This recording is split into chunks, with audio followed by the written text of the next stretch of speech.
Welcome back to the Pioneer Sideline. I am Justin LeBar. Before the break, we gave you some highlights on Sarah Catholic up against Sewickley Academy as TJ Heatherington, the future of Point Park.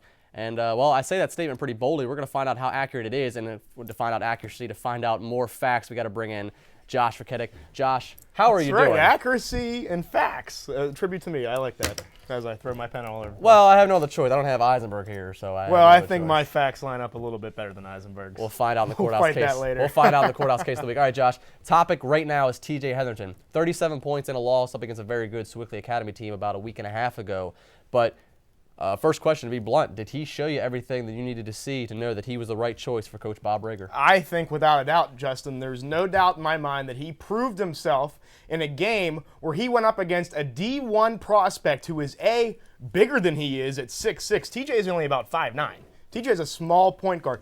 Droney needs to get a little bit bigger, let's face that. But he's being recruited by Pitt, Notre Dame, D1 schools, Justin. And this kid, TJ Heatherington, hang with him punch for punch in a heavyweight fight. There's no doubt about this. I was surprised when he committed here to Point Park, and I think everyone now is surprised because they've seen what he can do on a level like that. 37 points in a championship game. He played unbelievable. This kid comes with baggage, but when he's on the court, he is the real deal. He can run a Point Park style, a Bob Rager offense, run and gun up and down the floor. You've seen a pass to Menzies in the highlights where it's a no-look right underneath, perfect, right in the numbers he caught him.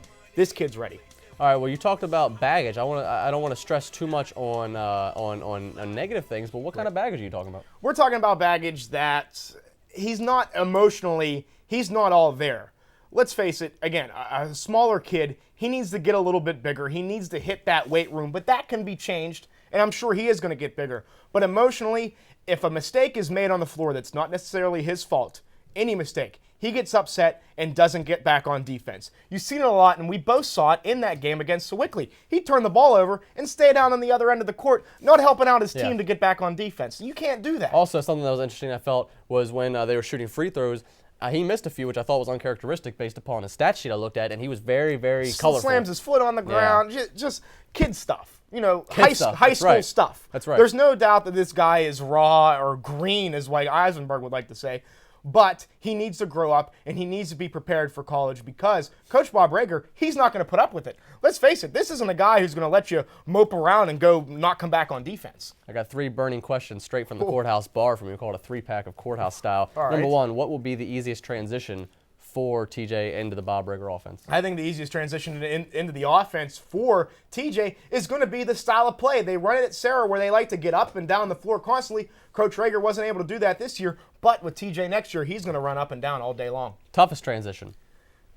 Ooh, I think his shooting. I didn't like his shooting that much in that game. He was a little bit poor from beyond the arc. His mid-range jumper is unbelievable. Don't get me wrong. If he gets in the middle of the floor around that free throw line, he can knock him down with ease, Justin. That's one big thing. But when he gets around that perimeter, sometimes he's not really automatic like he is in the mid-range.